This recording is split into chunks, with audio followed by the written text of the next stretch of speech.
是因为我咳嗽，我就看网络上很多一些偏方，像冰糖炖雪梨啊，然后枇杷膏啊，为什么那些都没有效？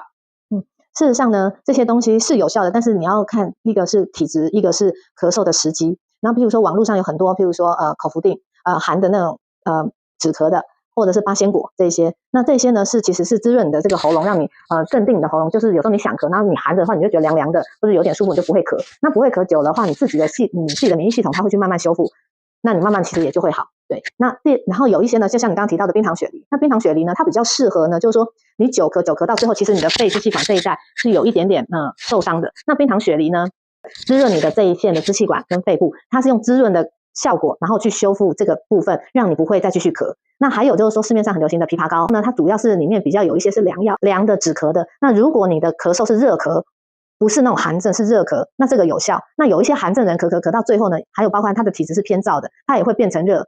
那这个时候呢，你喝枇杷膏有效。可是如果你从头到尾一直是含在里面，枇杷膏是没有效的。